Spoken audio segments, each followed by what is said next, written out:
Queridísimas audiencias de Cuatro Vientos, ¿qué tal? ¿Cómo les va? Muchísimas gracias por estar en este día lunes 26 de septiembre del año 2022 en el programa Los Innombrables.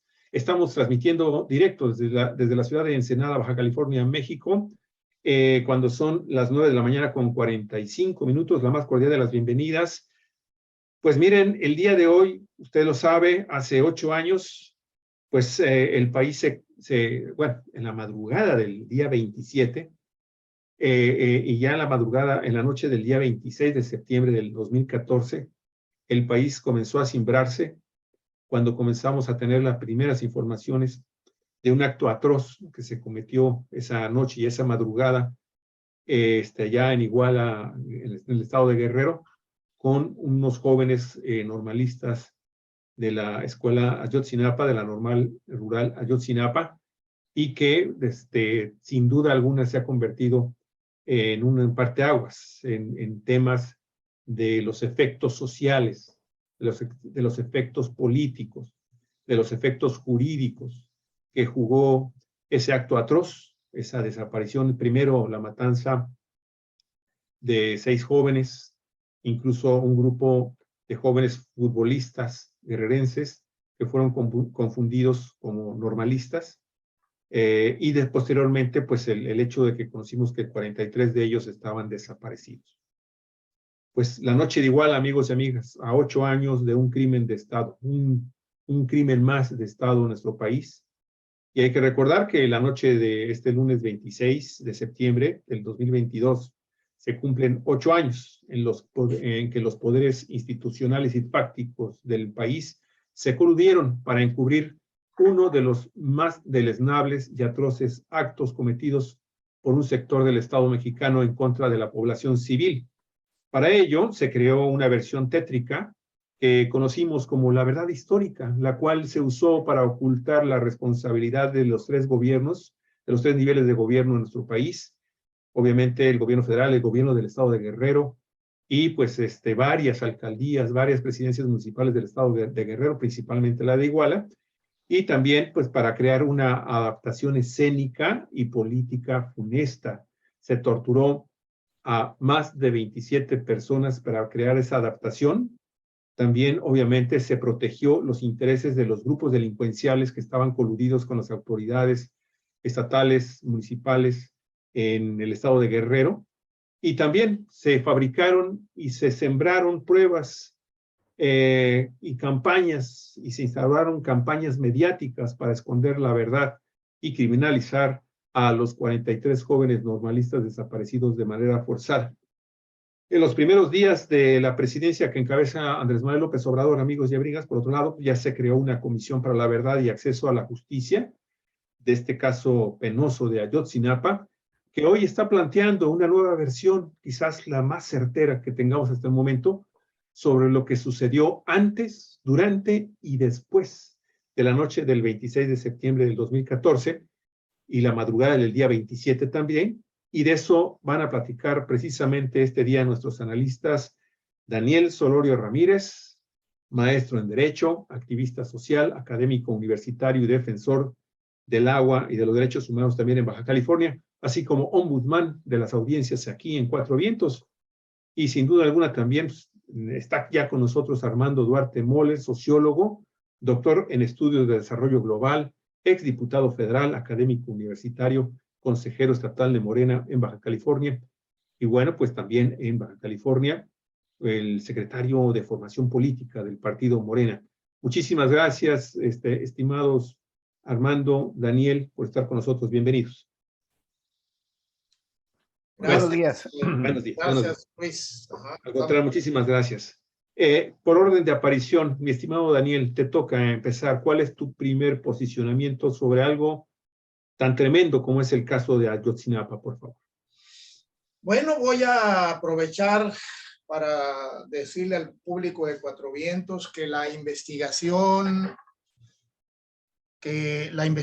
a que se refiere el más reciente informe de la Comisión Especial del caso Ayotzinapa, pues es un ejercicio impresionante de investigación, un ejercicio impresionante y profundo de investigación avalada, por supuesto, que no habría sido posible sin el aval del presidente de la República, sin el aval de López Obrador, sin la voluntad política de ir hasta el fondo, a pesar de los intereses que existen allí de por medio. Mucha gente piensa, soy uno de ellos también, que falta, que hay más cosas que se van a saber. Es lo mismo que el presidente está diciendo, que dijo Encinas. Se está haciendo una investigación profunda. Ya hay un gran avance, hay muchas órdenes de aprehensión pendientes de ejecutar, inclusive contra militares. Ya hay un general del ejército mexicano preso. Y bueno, el asunto ha llegado ya a niveles que no habríamos creído hace unos años. Pero quiero destacar algo que me corresponde por mi condición de profesor de Derecho Constitucional. Todo esto nos pone en evidencia que sigue habiendo una gran deficiencia en la Fiscalía General de la República. Esta investigación no la hizo la Fiscalía General de la República. La hizo una comisión especial integrada por el Ejecutivo, claro, con la presencia de la Fiscalía, porque es necesaria, pero la Fiscalía General de la República sigue siendo sumamente deficiente y me parece que va a terminar el sexenio de López Obrador con el primer fiscal general de la República autónomo, pero ya nos estamos dando cuenta de que la autonomía de las fiscalías no basta.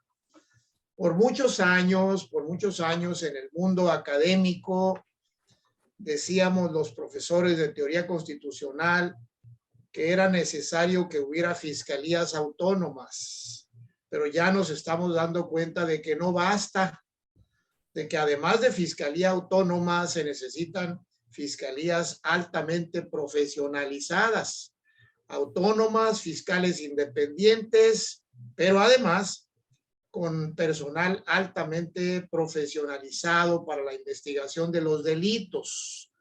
Y bueno, en este caso, si no es por la intervención del equipo que se logró integrar con personas de otros países y con el equipo mexicano que presidió Alejandro Encinas, no habríamos llegado nunca al nivel en que estamos ahora de conocimiento de los hechos.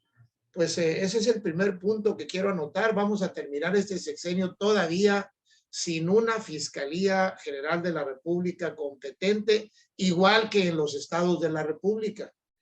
Igual. Pero bueno, son crímenes grandes, son hechos que rebasan a las fiscalías, que rebasan a los gobiernos y que tiene que haber una recomposición de los gobiernos, como ocurrió en este caso, en que el gobierno de Peña Nieto se vio envuelto, no solo el gobierno federal, el gobierno de Guerrero, los gobiernos de varios municipios del estado de Guerrero se vieron envueltos, involucrados en estos hechos terribles por acción o por omisión, por acción o por encubrimiento, en hechos tan brutales que impactaron no solo a la gente, no solo a los mexicanos, sino a mucha gente de muchos lugares del mundo. Y bueno, vamos avanzando, se van sabiendo muchas cosas, ya la impunidad está siendo combatida, está siendo desterrada lentamente y en este caso hay luces. Estamos hoy en el 8º cumpleaños de los hechos terribles de Ayotzinapa y ya no estamos con las manos vacías, tenemos mucha información, tenemos echado a andar un proceso de justicia penal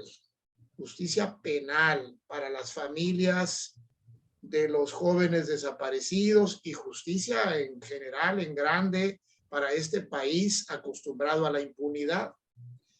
Ya antes de dejar la palabra, haré referencia a los otros casos de otros lugares del mundo en que hay hechos que rebasan a las instituciones. Por ejemplo, voy a citar la Comisión Warren, cuando el asesinato de Kennedy en los Estados Unidos, la Fiscalía o la Procuraduría General de la República de aquel país también quedó rebasada y hubo que integrar una comisión especial, la llamada Comisión Warren que presidió el presidente de la Suprema Corte y que por eso se le llamó la Comisión Warren, ¿verdad? Luego en México, pues el caso de Colosio, que también se le escapó, se salió de las manos de la Procuraduría General de la República y hubo que constituir órganos especiales, fiscalías especiales.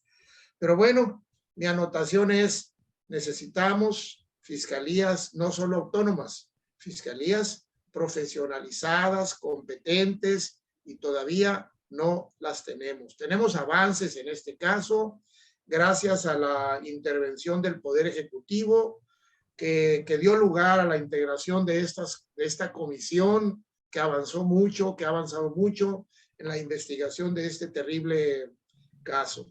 Es mi intervención. Ok, ahí dejamos la primera. Hay preguntitas. Dejamos primero que hable Armando, porque Armando, esto que está señalando Daniel es muy interesante, sin duda en la reestructuración del caso por parte de la administración del presidente Andrés Manuel López Obrador y esta fiscalía especial que se crea, en donde ha jugado un papel también preponderante, sin duda alguna, Alejandro Encinas, el subsecretario en temas de derechos humanos en el área de la Secretaría de Gobernación. Sin embargo,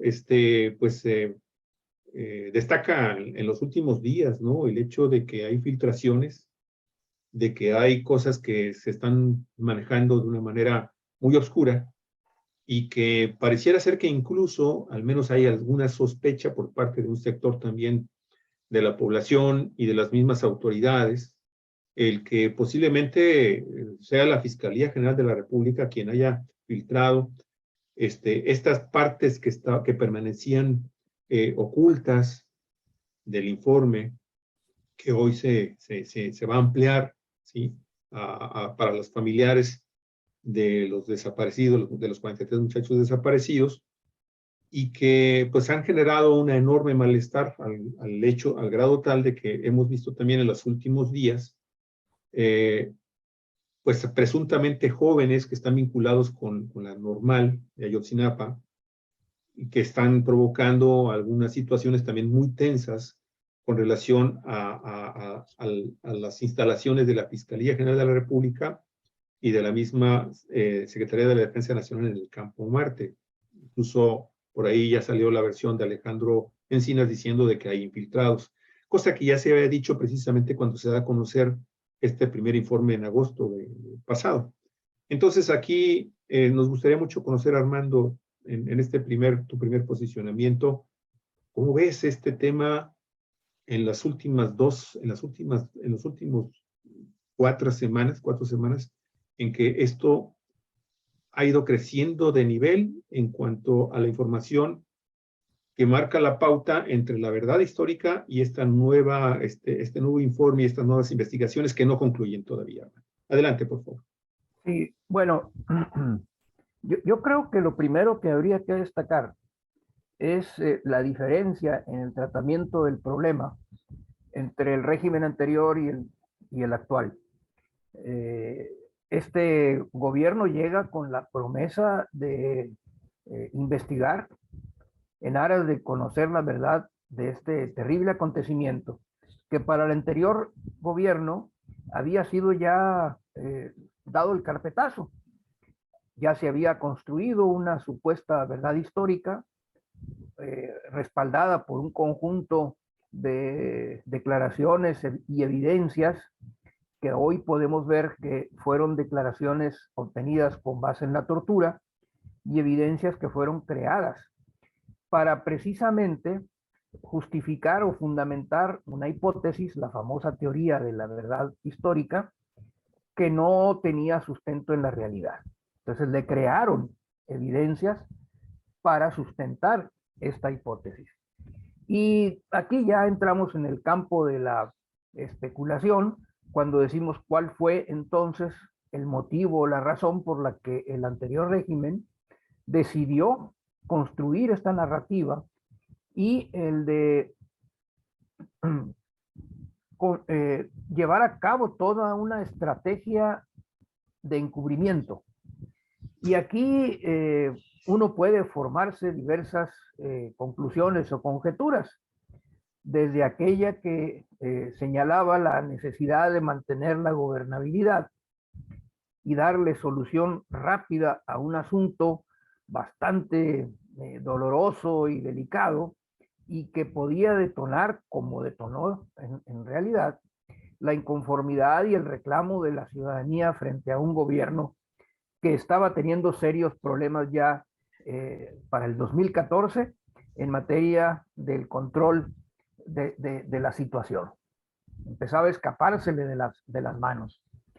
Y esta situación es simplemente, yo lo mencionaba en alguna ocasión, pues recurrir a lo que llamamos la razón de Estado, es decir, el de actuar en función de los intereses de carácter político muy concreto para preservar el poder, para mantener en el poder a ese grupo que en ese momento estaba ejerciendo el poder ejecutivo. Es decir, el de dejar a un lado el imperativo de obtener la verdad por el propósito de acomodar las cosas para evitar problemas. Este gobierno fue una de las principales promesas del actual presidente de la República. Había que sacar la verdad a flote. Y lo que hay que destacar es que en estos 3 años y fracción que lleva este gobierno, ha habido avances muy importantes. Para empezar, ha quedado desmontada, ha quedado desnudada esa verdad histórica como una verdadera farsa, como una construcción intencionada por parte del Estado para encubrir las verdaderas situaciones detrás de esta tragedia. Y es una afirmación que no se hace a la ligera, sino que es producto, como dijo Daniel, de una investigación muy profunda, muy grande sobre estos temas. Y han empezado ya a salir información, evidencia, esta sí, evidencia no construida con un propósito determinado, sino la evidencia misma que se ha ido obteniendo para verificar si la verdad histórica se sostenía o no, y en todo caso qué fue lo que ha sucedido. Y seguramente esta situación pues empieza a tocar fibras sensibles entre la clase política que estuvo en el poder, porque en ese afán del encubrimiento se fueron desarrollando acciones que involucran a diversos personajes, muchos de los cuales todavía juegan hoy un papel importante en la política nacional. Y es evidente entonces que ante esa cercanía, digamos, de la investigación a descubrir la verdad, que puede involucrar o que puede sacar a flote el involucramiento de estas personas, de estos personajes importantes de la política nacional, estos han empezado a tratar de desautorizar y de buscar la manera de obstaculizar el desarrollo de la propia investigación. Esto que tú mencionas de lo que ha sucedido en las últimas semanas, pues no es casual que haya sucedido precisamente cuando se da el informe, después de que se da el informe, y que empiezan a surgir los datos, los elementos, y que empiezan a detener a personas que están involucradas en esta situación. De, digamos, los peces gordos que en este momento están señalados, pues está este general que está detenido, pero falta Tomás Cerón de Lucio, que era en aquel entonces un destacado funcionario de la Procuraduría, el segundo de a bordo, y que en un momento determinado está siendo señalado como quien orquestó ya en el campo operativo el sembrado de las evidencias para fundamentar la verdad histórica. Y la detención y eventual declaración que haga Cerón de Lucio puede involucrar otros personajes más arriba en la estructura o en la clase política que gobernó este país durante tantos años.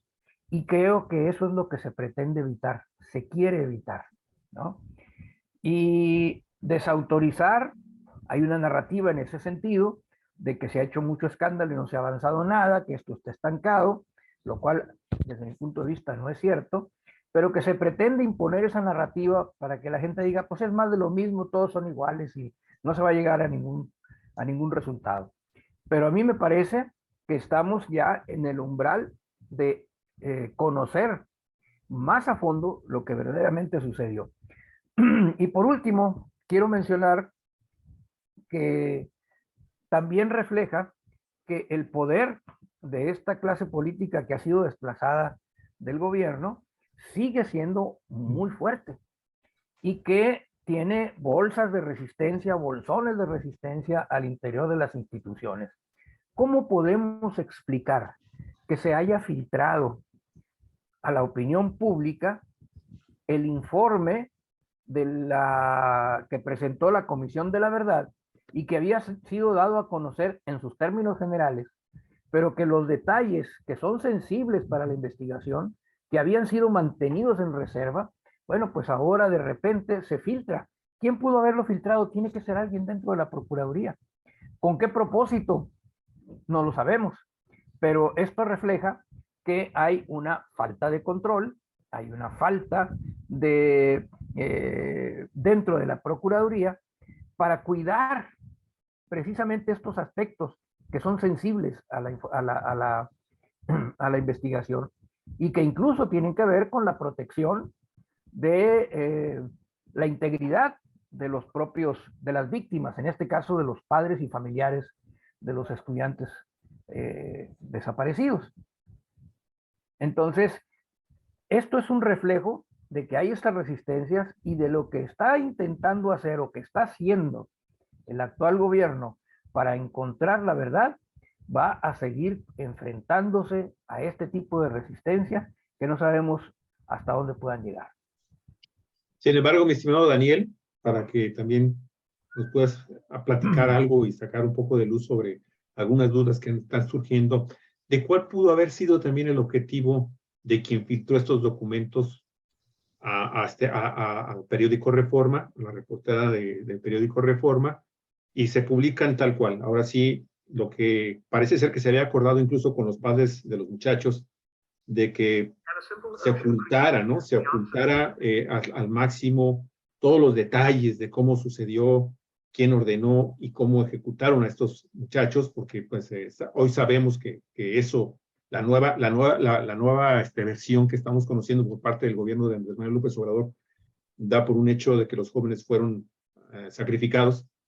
Pues nos lleva a pensar, Daniel, que también quizás es el caso, el objetivo fundamental de esta filtración es exponer la propia integridad jurídica de la investigación y darle elementos jurídicos a la defensa de quienes están en este momento que ya están presos o están siendo buscados para ser detenidos, aprehendidos, pueden en un momento determinado decir, bueno, pues el debido proceso se está violentando, se está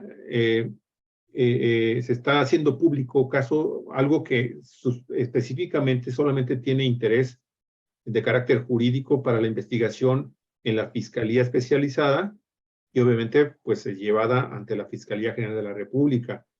Y eso puede llegar incluso a repercutir en caso de que esto se presente ante un juez.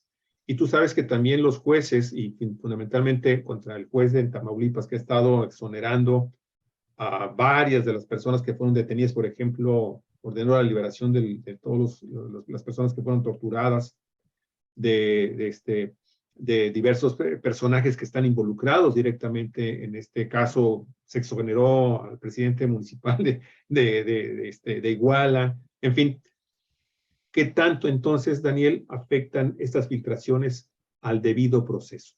¿Lo pone en riesgo? Por favor. Bueno, no hay modo de determinarlo ya. En este momento no hay modo de decir qué consecuencias va a tener esa información que se filtró y de la que se está hablando desde hace 2 días y que el propio presidente de la República ha hablado de esto en las mañaneras. No hay modo preciso, no hay modo exacto de decir lo que va a pasar. Lo que sí hay modo de decir es que la defensa, los abogados de las personas involucradas, de los indiciados, de los imputados, de los acusados que están involucrados en esto, ya tienen que haber tomado nota. Tienen que haber tomado nota de ese hecho y haberlo puesto en su computadora, en su libreta de notas para invocarlo en las demandas de amparo que promoverán tal vez o en los argumentos jurídicos que presentarán al juez cuando las personas sean detenidas o sean vinculadas a proceso. Habrá demandas de amparo o habrá argumentos ante los jueces diciéndole, mira juez, se violó en mi perjuicio el debido proceso porque se me exhibió, se hizo escarnio de mi persona, violando mis derechos humanos, mostrando mi nombre y afectando mi reputación, sin haber una resolución judicial todavía que lo justificara. Desde luego que son argumentos que las defensas de los acusados podrán usar, pero las consecuencias que vendrán por esos argumentos son en este momento imprecisas.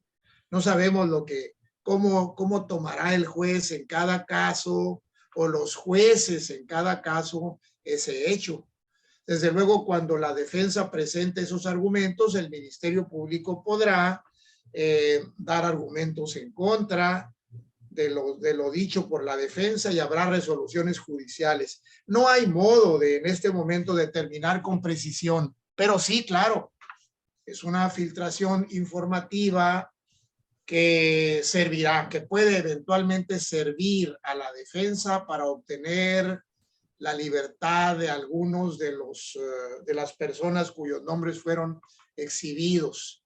O sea, no es gratuito que cuando se publica, no es por nada, pues no es de gratis que cuando se hace público el informe hay unas partes testadas, es decir, oscurecidas, talladas, para que no se puedan leer. Las partes sensibles, aquellas que no se deben saber públicamente por ley, aquellas que por ley tienen que permanecer ocultas hasta el momento mismo en que los hechos se plantean ante un juez. No hay modo de predecir las consecuencias, pero podría eventualmente haber una consecuencia que genere la liberación de una o más personas por violaciones al debido proceso. Si se libera a una persona por violaciones al debido proceso, tampoco se puede determinar ya qué consecuencias tiene esa liberación. Podría ser eventualmente una liberación total o podría ser una liberación para efectos de reponer un procedimiento. Es absolutamente indebido que se haya filtrado esa información. Pero bueno, ya hay quienes están diciendo, por supuesto, del lado de la oposición, ya quienes están acusando al presidente López Obrador de que él hizo que se filtrara esa información para encubrir militares. Ya hay quien está usando ese hecho para irse contra el presidente y decir, el propio presidente hizo que se filtrara, él mismo filtró esa información para encubrir a militares, porque el presidente tiene complicidades. Ya esa versión anda ahí en los WhatsApp. Pero de alguna forma tiene un sustento, mi estimado Daniel, porque ahorita con lo que tú estás diciendo me surgen dos preguntas. Primero, recordar esto precisamente, que incluso creo que hubo una pequeña friccioncita o una diferencia de opiniones entre Alejandro Encinas y el presidente López Obrador, porque López Obrador, en una conferencia matutina, pero cuestionado por un periodista, sí. Él se pronuncia a favor de que se den a conocer los nombres de los presuntos responsables de estos acontecimientos tan lamentables, ¿no? De la noche de Iguala. Y eso, incluso él en una ocasión, hace unos días, se retira de una conferencia matutina y dice, bueno, ya va a estar aquí el secretario de Derechos, el subsecretario de Derechos Humanos de la Secretaría de Gobernación, y ahí mismo a Alejandro Encinas, hay periodistas también que le preguntan, bueno, el presidente dice que se tienen que dar a conocer los nombres, y el mismo Alejandro Encinas dice, bueno, espérenme, vamos a formular la petición ante la Fiscalía General de la República, y como quedaba por un hecho de que pues eso no, porque no procede legalmente, parece ser que esto sería un acto violatorio precisamente del debido proceso. ¿Qué opinas de eso primero? Y ahorita te hago otra pregunta y luego vamos con... Bueno, hay que tener en cuenta que el presidente no es un penalista. No es, okay. El presidente es un político partidario de la transparencia total en todo. Eso es un hecho manifiesto, lo dice, lo hace, lo pregona. Es un partidario de la transparencia total en todo. Por eso esa opinión es muy comprensible en él. Okay. Sin embargo, llega el otro que tampoco es abogado, es un ingeniero, es okay. Un ingeniero, pero es un ingeniero muy informado de lo que está haciendo, de su propia tarea. Y ha tratado mucho ese tema con los abogados, con los penalistas, con los ministerios públicos que han estado interviniendo y que trae los datos sensibles en la mano. Trae los datos sensibles de derecho penal, de derecho procesal penal, de derechos humanos. Entonces él dice, bueno, hay cosas que no podemos decir, que no debemos decir, que por ley no debemos decir. Pero bueno, si el presidente lo dispone, podemos consultar, pedirle a la fiscalía y que ella decida. Si yo en este momento fuera el fiscal al que me están consultando, yo diría, bueno, yo soy el fiscal, pero yo prefiero que no me gusta que se haga eso. Esperemos a ver qué dice el juez, esperemos que llegue el caso al juez. No es información que deba publicitarse. La que filtró la periodista Penilei Ramírez es una información que no debe filtrarse, que no debe publicitarse y que sí puede afectar en algún momento el trabajo de la fiscalía, que sí puede dañar el trabajo de la fiscalía, tomando en cuenta, hay algo que hay que subrayar para el público de Cuatro Vientos de manera especial. El derecho procesal penal, el derecho penal y el derecho procesal penal están ahora en años, sobre todo en años recientes, completamente empapados de las instituciones llamadas derechos humanos. Es muy bueno eso, es muy bueno, pero hace que los ministerios públicos y los jueces tengan que hacer un trabajo muy fino para condenar con solidez a los delincuentes. Sobre todo porque hay también abogados penalistas muy bien pagados, con equipos de gente estudiando, trabajando los puntos finos de las defensas para obtener la liberación de las personas. Hay que tener en cuenta que los defensores en los asuntos penales no están interesados, un defensor no está interesado en que se haga justicia. Subrayo, parece una cosa indebida.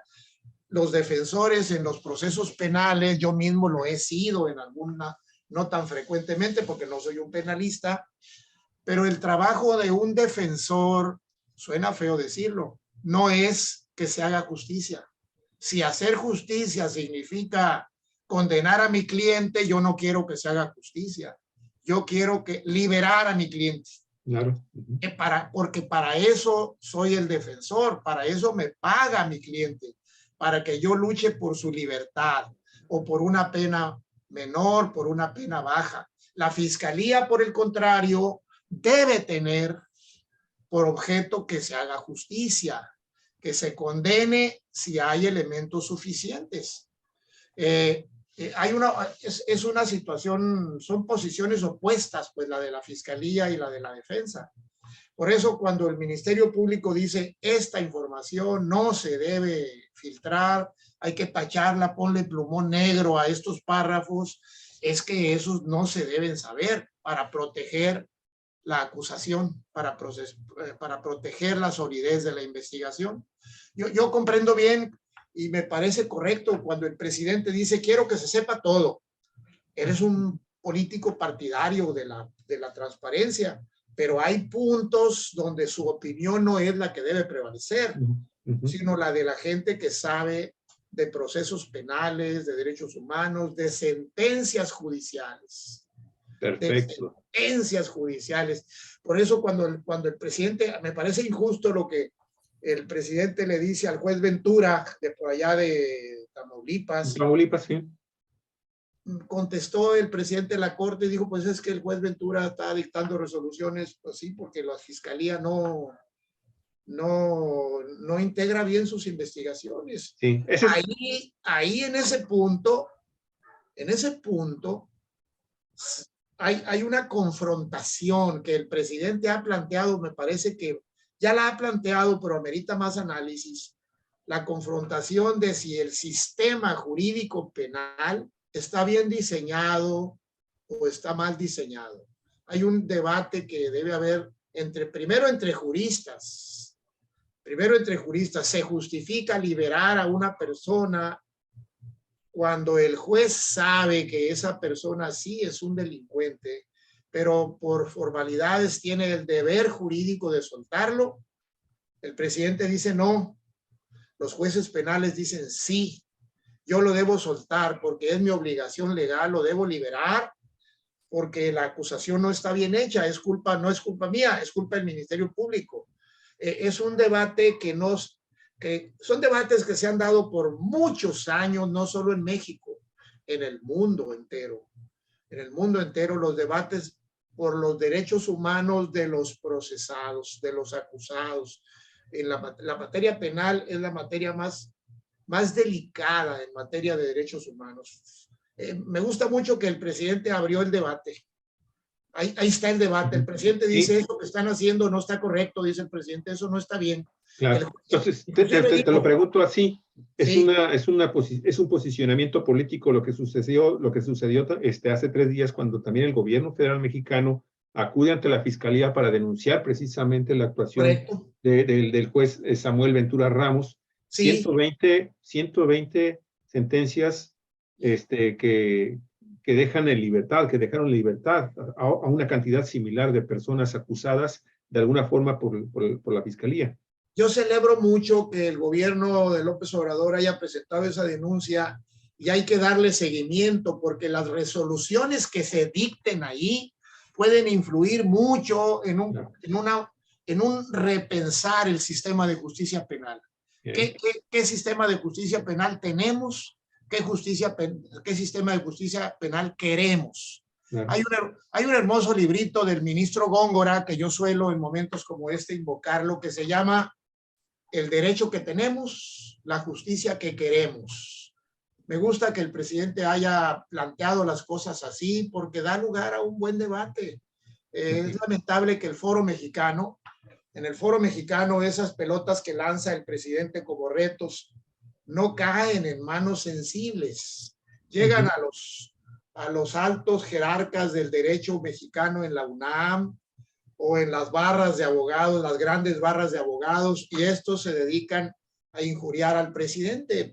Le dicen, el presidente es un ignorante, no sabe, lo cual no revela más que ignorancia de los cuellos duros de la UNAM y de otros lugares que dicen ya sabemos todo, ya está hecho todo, nomás hay que respetarlo.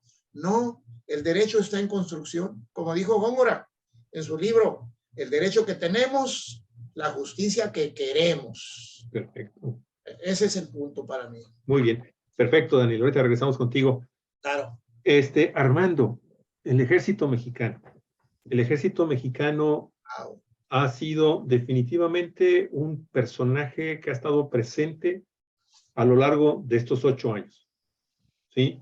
Desde su actuación, la noche del 26 y la madrugada del 27, hasta estos últimos días, en que, bueno, sus instalaciones en el Campo Marte son atacadas por un grupo de manifestantes infiltrados, dice el subsecretario de Derechos Humanos, Alejandro Encinas. Sin embargo, un repaso, tu visión del papel que ha jugado el ejército durante, antes, durante y después de la noche de Iguala, por favor.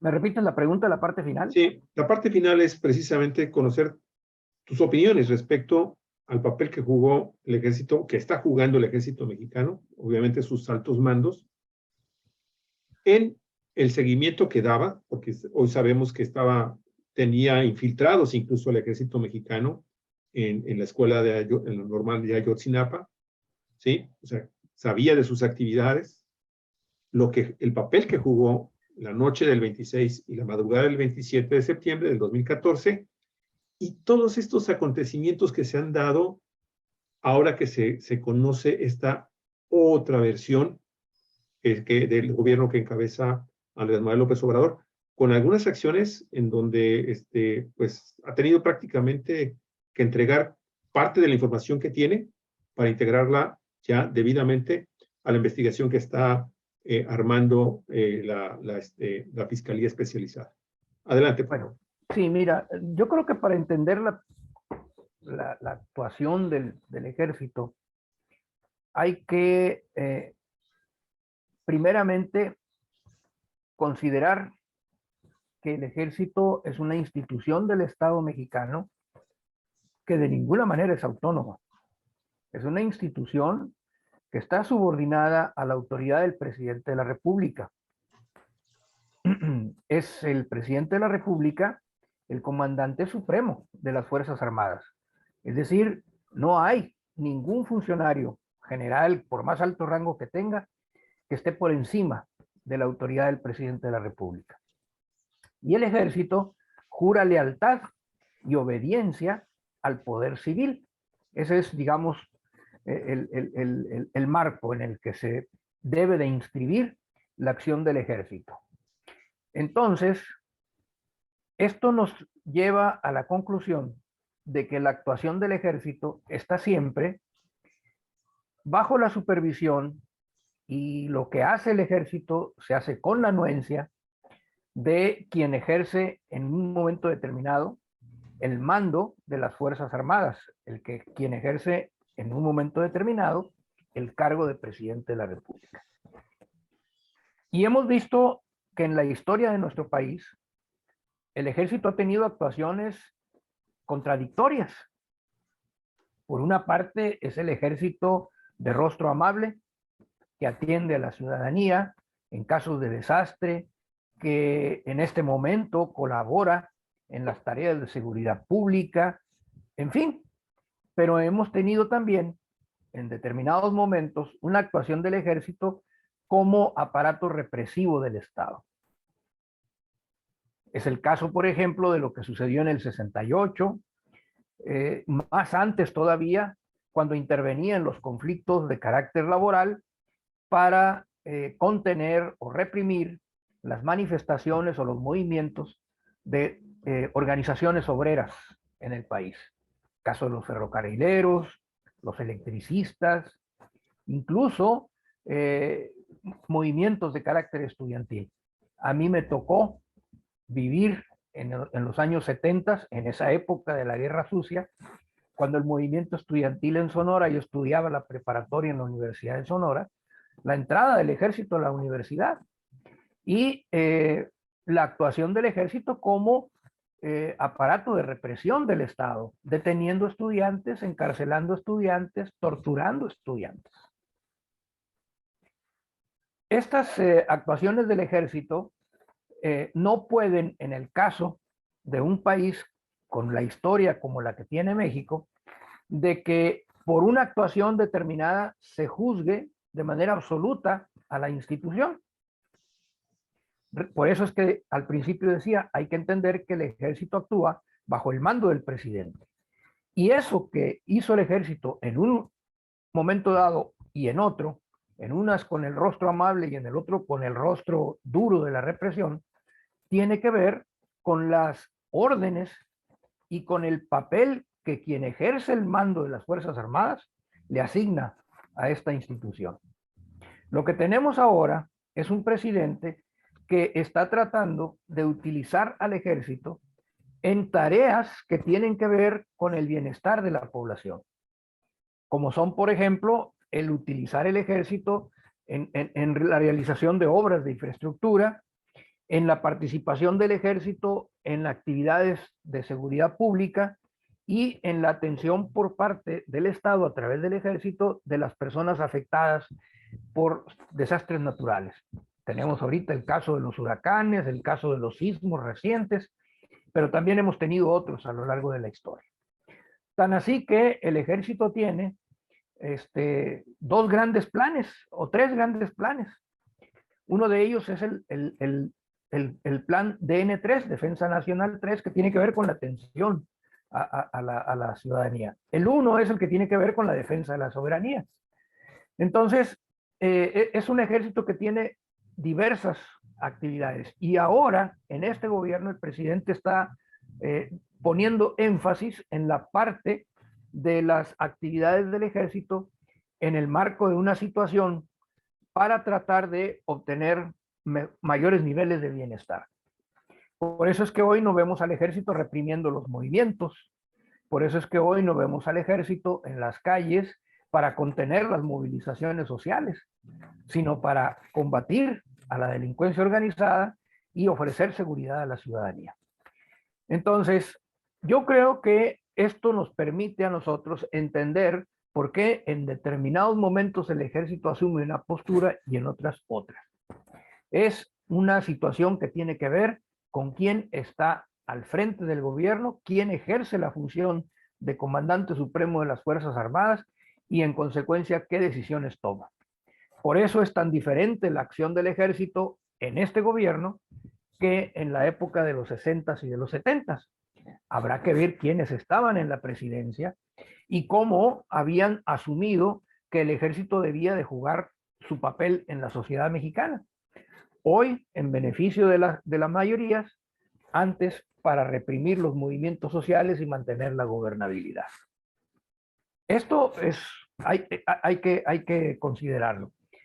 Y hoy estamos viendo cómo ese poder que vino asumiendo durante todo el periodo previo a la presidencia de Andrés Manuel, una posición que lo estaba llevando incluso a convertirse ya en un poder fáctico capaz de imponer condiciones al propio Ejecutivo. Con Andrés Manuel esto se revierte, porque las tradiciones que se habían venido dando, como aquella de que te entrego una terna para que de entre estos tú designes al secretario de la Defensa, que eso era invadir una facultad exclusiva del Ejecutivo, pues como que ahora ustedes me van a decir quién, si el que tiene la decisión por mandato constitucional de decidirlo es el presidente de la República, y ustedes me dicen, está bien, tú decides, pero entre estos tres, no más. Lo que hace el presidente es agarrar la terna, la pone por un lado y le dijo, hay ternas de 5, ¿no? ¿Se acuerdan de esa expresión del presidente? Sí, cómo no. O sea, sí. Fíjate que hay ternas de 5 y entonces estos 3 no son suficientes y voy a poner a este, ¿no? ¿Y eso qué fue? Poner sobre la mesa, bueno, dar un golpe de autoridad y poner sobre la mesa que es el presidente quien manda en las Fuerzas Armadas y pone al que él considera que debe de ser. Y entonces se rompe esa situación. Evidentemente, como en toda burocracia, padre del fundador de la sociología, Max Weber, hablaba de este fenómeno de la burocracia, que toma vida propia y se convierte en un ente que actúa por encima en base solamente de sus intereses. Es evidente que al interior del ejército hay una burocracia que ha resultado afectada y hay resistencias como las hay en el Poder Judicial, lo acabamos de mencionar. Sin embargo, y no obstante esa situación, ¿verdad? Estamos viendo que con relación al caso de Ayotzinapa, se está poniendo a disposición de las autoridades civiles a miembros del ejército que incurrieron en delitos. Y no cualquiera, un soldado raso, un cabo, un sargento, a un general, y hoy general de división, ¿no? O sea, de los que tienen un rango del más alto nivel dentro de la estructura del ejército. Ahí está ya detenido. Y habrá otros, según se ha dicho, porque hay otros señalados en esta cuestión. Entonces, yo lo que estoy viendo es que estamos viendo un proceso en el que se está tratando, y creo que se está avanzando en ese sentido, de regresar a esta institución que es el Ejército Mexicano al lugar que le corresponde, como una institución subordinada al poder civil y que tiene una función que cumplir, y hoy se está replanteando esa función, dándole atribución más amplia para participar en otros temas que no son necesariamente la defensa de la soberanía nacional. Mencionaba yo hace unos días que en el, digamos, en la idea o la concepción teórica de los ejércitos de los estados nacionales, pues la función fundamental del ejército es la defensa del territorio. ¿Mm? Pero en las circunstancias del mundo actual, en México pensar en tener un ejército que pueda cumplir cabalmente con esa función es pensar en un ejército mucho más grande, mucho mejor equipado, puesto que tenemos aquí como vecino a la principal potencia militar.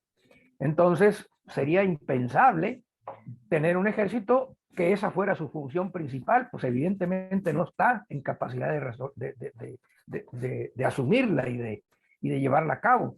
Por lo tanto, la función se está reconfigurando el ejército.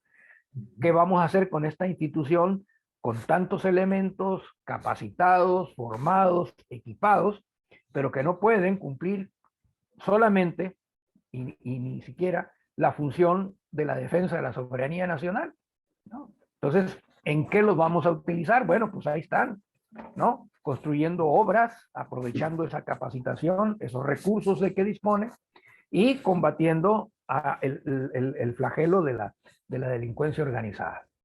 Entonces, yo pienso que vamos todavía a ver muchas cosas en este campo. Veremos hasta dónde quienes resisten esa parte de esa burocracia del ejército que se resiste a que sus privilegios se vean afectados porque los tenían, ¿no? Recordemos aquella expresión o manifestación de aquel general en retiro que en una reunión de los altos mandos se levanta y habla, ¿no? En contra de la política que está siguiendo el actual gobierno con respecto a las Fuerzas Armadas. Y que lo hizo delante del titular de la Secretaría de la Defensa Nacional. O sea, fue un atrevimiento por ese poder del que se sienten todavía depositarios, ¿no? De que son capaces de hacerlo y no se miden para hacerlo. Sin embargo, me parece que en este momento los mandos del ejército están en una postura de coordinación, de subordinación y de lealtad al presidente de la República. Están implantando al interior de las Fuerzas Armadas esta idea, esta concepción que tiene el actual gobierno con respecto a las Fuerzas Armadas y que en esencia es la que corresponde a lo que está en la Constitución, ¿no? En esencia, en el sentido de que el ejército es una institución subordinada al poder civil y el jefe supremo de las Fuerzas Armadas es el presidente. Entonces, estos planteamientos que se hacen de que hay esta narrativa que luego se maneja, de que hay una inconformidad muy grande dentro del ejército, de que esto se puede salir de control, de que el ejército va a tomar el poder, me parece que son narrativas que van precisamente en el sentido de tratar de evitar que esta nueva reconfiguración de las Fuerzas Armadas en México se pueda llevar a cabo.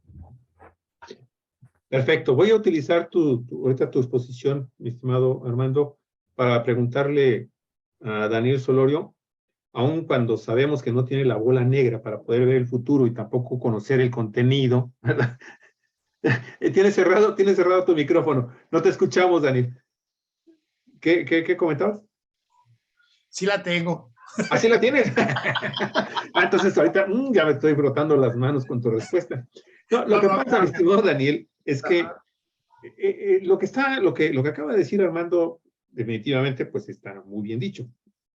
Le da este sustento de cómo finalmente los mexicanos debemos de entender que pues a las Fuerzas Armadas de este país las dirige un civil, el presidente de la República. Pero en el caso de Ayotzinapa, específicamente en este caso, voy a utilizar el argumento que se da cuando se habla de Felipe Calderón y quien fue su secretario de Seguridad Pública, Genaro García Luna.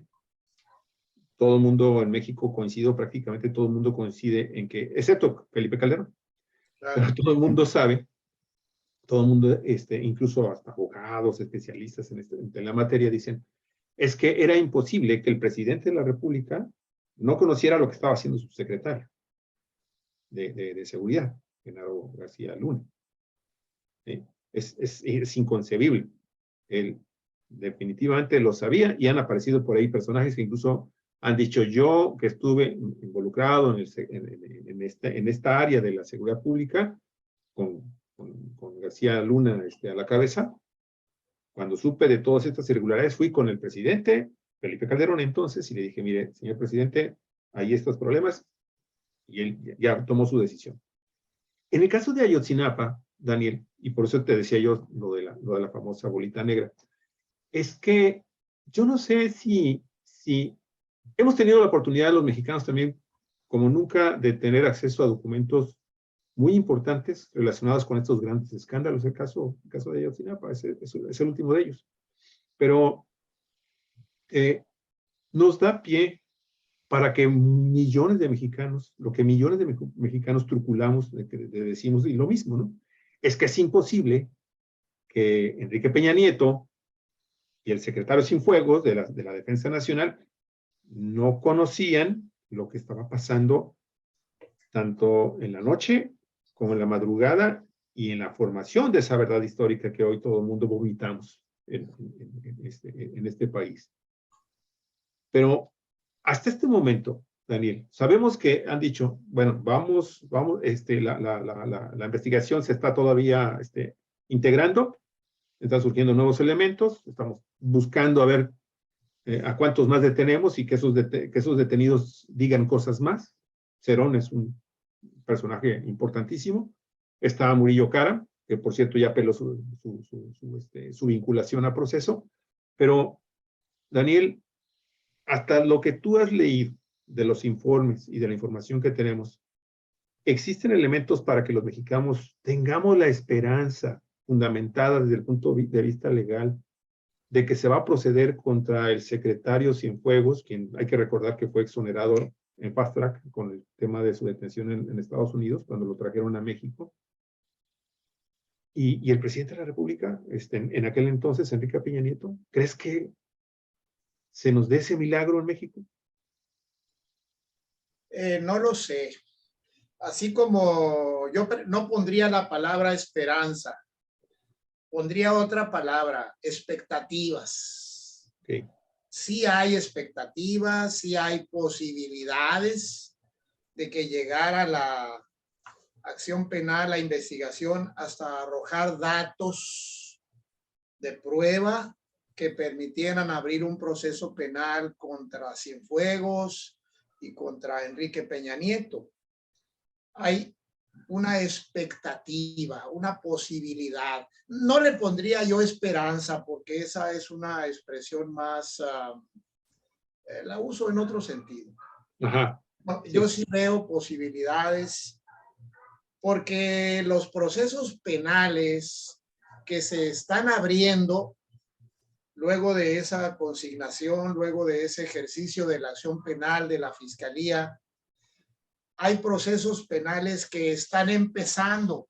Esto significa que hay etapas de la investigación que apenas empiezan. Esta es una diferencia muy importante entre el nuevo sistema de justicia penal y el viejo sistema de justicia penal. En el viejo sistema de justicia penal, cuando el Ministerio Público se presentaba ante un juez y decía, juez, vengo a acusar a fulano de tal delito, es porque ya tenía su investigación completa. Ya, la investigación está completa, con estos elementos yo voy ante ti, juez, para que declares la formal prisión, a fulano de tal y luego abres un proceso penal para que se defienda y yo voy a sostener ahí mi acusación y finalmente la condena dependerá de la información que ya recabó el Ministerio Público antes de presentarse ante el juez. Ahora no. El nuevo sistema de justicia penal tiene una característica interesante que no tenía el viejo sistema. En este nuevo sistema de justicia penal se abre una etapa que se llama investigación complementaria. En el momento en que un juez vincula a proceso a Murillo Karam, por decir algo, o a cualquiera otro, el juez en tal fecha abrió un proceso penal contra Murillo Karam y en ese momento, en el momento en que dice se vincula a proceso a Murillo Karam, inmediatamente dice, se abre una etapa de investigación complementaria. Las partes sigan investigando y traigan información.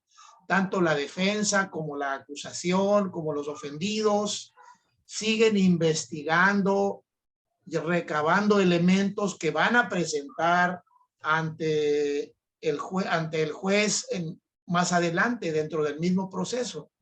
Entonces, en el caso Murillo Karam y en todos esos varias decenas de procesos penales, pudiera haber información más concreta que incriminara, datos de prueba, se dice ahora, que incriminaran personalmente a Enrique Peña Nieto, porque no es lo mismo la responsabilidad política que tiene Enrique Peña Nieto por lo que hizo su fiscal general, su procurador general de la República, no es lo mismo la responsabilidad política que le toca por lo que hizo Murillo Karam que la responsabilidad penal. Son dos responsabilidades diferentes, indudablemente.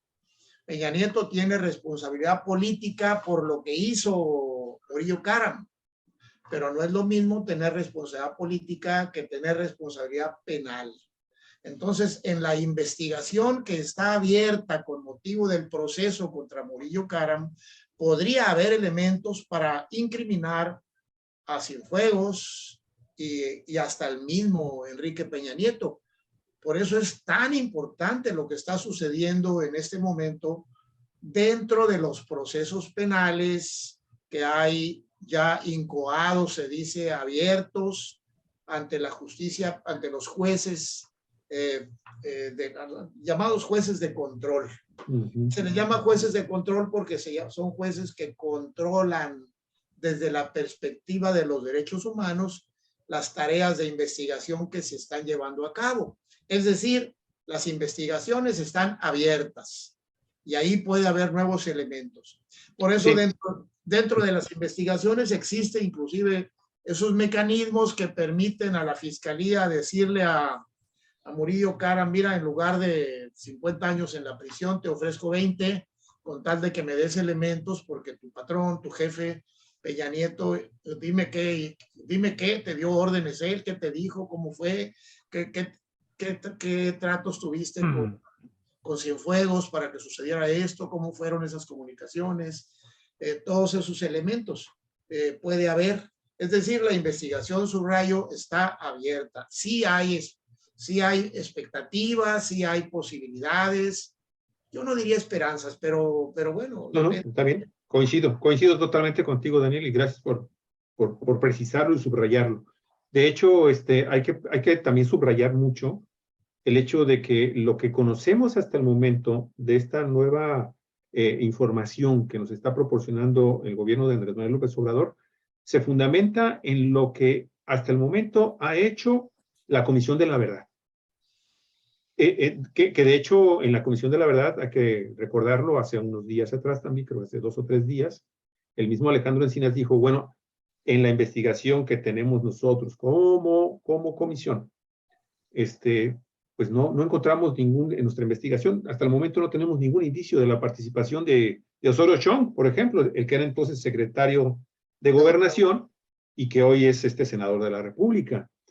Pero no sabemos, y esperemos que no se llegue a filtrar más la información desde la misma Fiscalía, lo que está haciendo la Fiscalía Especializada, la Fiscalía independiente, porque ahí es donde se están definiendo las órdenes de aprehensión, me imagino, ¿no? Sí, debe de jugar un papel muy importante lo de la comisión y todos los demás grupos que han estado apoyando, han estado acompañando la investigación y que han estado aportando datos muy, muy relevantes, muy, muy relevantes. Incluso, pues, el mismo gobierno de Estados Unidos, al momento de que entrega las grabaciones que hizo a estos jefes de estos grupos delincuenciales, que, pues, ahora, desafortunadamente, quienes tuvimos la obligación, por nuestro trabajo, de leer detalles de cómo fueron sacrificados los muchachos, bueno, esas cosas van armando de alguna forma el expediente de carácter ya ministerial. Bueno, estamos ya en la hora. Me gustaría mucho, Armando, escuchar tu última participación. ¿Con qué cierras, por favor? Bueno, yo cerraría con esta percepción que corresponde, en mi opinión, a lo que realmente se está haciendo, y es esta percepción de que este asunto está avanzando y estamos conociendo elementos que nos permiten arrojar luz sobre lo que realmente sucedió esa trágica noche, trágica madrugada en la que desaparecieron estos 43 estudiantes de Ayotzinapa. Y que hay que mantener, pues, el estado de alerta, de atención, para que este proceso continúe y se llegue hasta las últimas consecuencias. A mí me inspira mucha confianza el hecho de que esta Comisión de la Verdad esté presidida por Alejandro Encinas, quien ha dado muestras en este periodo, a lo largo de su responsabilidad al frente de esta comisión, de un auténtico compromiso con la justicia y con la verdad. Y eso me inspira confianza de que vamos a llegar a conocer realmente lo que sucedió, y que las personas que están o se han visto involucradas, participaron en estos eventos, van a ser castigadas y se hará justicia a los padres, a los familiares y a los propios estudiantes desaparecidos. Creo que es una deuda que tiene el Estado mexicano y que está en el camino de saldarse. Yo tendría esa apreciación con respecto al proceso y hasta donde se ha avanzado. Rechazo la narrativa de que las cosas están donde mismo, que está estancado, que no se ha avanzado y que va a ser más atole con el dedo. Muy bien. Mi querido Daniel, por favor, si fueras tan amable también de cerrar tu participación. ¿Con qué? Pues me despido de ustedes y del público de Cuatro Vientos este día, solo subrayando la necesidad que tenemos de ministerios públicos, de fiscalías verdaderamente autónomas y verdaderamente profesionalizadas.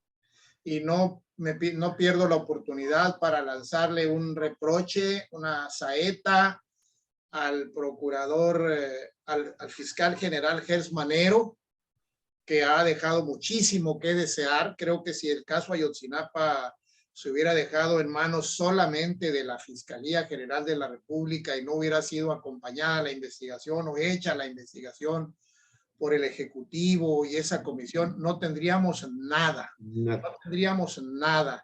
Entonces eso hay que reprochárselo a Gers Manero, porque no ha hecho la tarea que corresponde a una fiscalía que despertó tantas esperanzas. Esta sí despertó esperanzas. Aprovecho para decir también que, pues, las demás fiscalías del país no se les ha puesto la atención necesaria. El fiscal general de Baja California parece particularmente interesado en servirle más, en estar bajo las órdenes de la gobernadora Marina, en lugar de hacer la tarea de investigación de los delitos, ¿verdad?, que le corresponde. Es decir, el país en general, el Estado mexicano, está urgido de fiscales independientes, de verdad, de fiscalías autónomas. Y bueno, el caso Ayotzinapa nos lo demuestra. Toda la investigación prácticamente se ha hecho fuera de la fiscalía. Y bueno, pues sí, claro, ahí está un fiscal, ahí hay un grupo de fiscales dentro de la comisión haciendo el trabajo jurídico, pero la investigación está hecha por fuera de la fiscalía. Pues es una pena, pero a la vez qué bueno que se está haciendo. Pero nos subraya hay que mejorar las fiscalías, necesitamos fiscalías de a de veras. Y al parecer en este sexenio ya no se logró, pero bueno, hay mucho tiempo por delante todavía para lograrlo. Sí, así es, Daniel. Gracias. Los mexicanos forzosamente tenemos que darnos a esa tarea. Sí. Debemos cumplir con esa tarea, tratando de nueva cuenta de privilegiar gobiernos más sanos, gobiernos más honestos, gobiernos más justos, más solidarios a lo que teníamos anteriormente, porque la verdad, este caso Ayotzinapa es un ejemplo muy claro del nivel de políticos y de justicia que teníamos en este país, ¿sí? De las presidencias de la República, desde donde se formaron o se coludieron o se ocultaron cosas tan significativas para México nuestro, como el caso Ayotzinapa. Muchísimas gracias, Armando. Muchísimas gracias, Daniel. Muy amable. Adiós, hasta luego. Hasta el próximo hasta lunes. Luego, amigos. Gracias. Regresamos en un momentito más. Tenemos una segunda transmisión en vivo con el cronista oficial de Ensenada, Arnulfo Estrada. Regresamos en un momentito. Muchas gracias. Nos vemos, gracias. Hasta luego. Gracias.